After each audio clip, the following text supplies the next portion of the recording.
Jean-Luc Mélenchon a été vu dans un palace parisien déjeunant avec le ministre des Affaires étrangères du Qatar.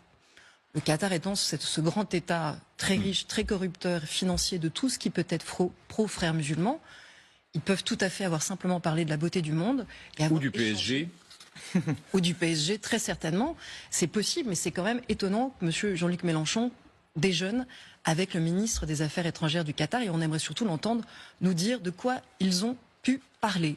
Et j'en reviens à notre dossier, à notre enquête, David, qui pour le coup, elle porte aussi spécifiquement sur la question de l'ingérence iranienne, dont on parle peu.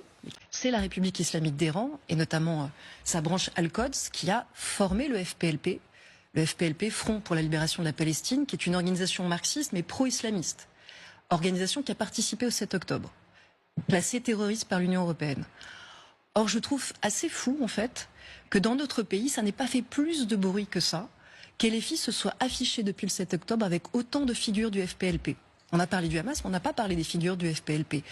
On a vu Mathilde Panot, on a vu Madame Ercilia Soudé s'afficher avec Salah Hamouri, s'afficher avec Myriam Aboudaka. Il y a même, qui sont deux figures du FPLP. Il y a même mieux que ça.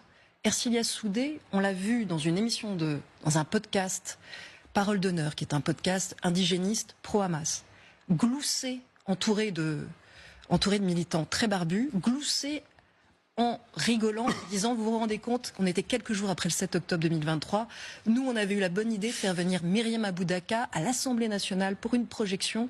Alors vraiment ça n'a pas plu, ça l'a fait beaucoup rire, ça a beaucoup moins fait rire la présidente de l'Assemblée nationale, Yaël Braun-Pivet, qui a interdit cette militante du FPLP qui a été expulsée.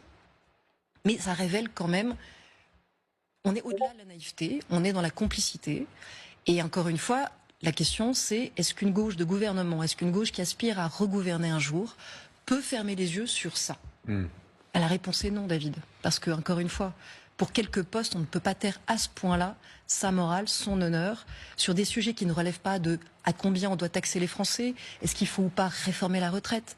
On parle de terrorisme, on parle de questions totalitaires. De valeurs. De valeurs, de principes, et il y a quand même une limite à l'union politique, et notamment celle-là.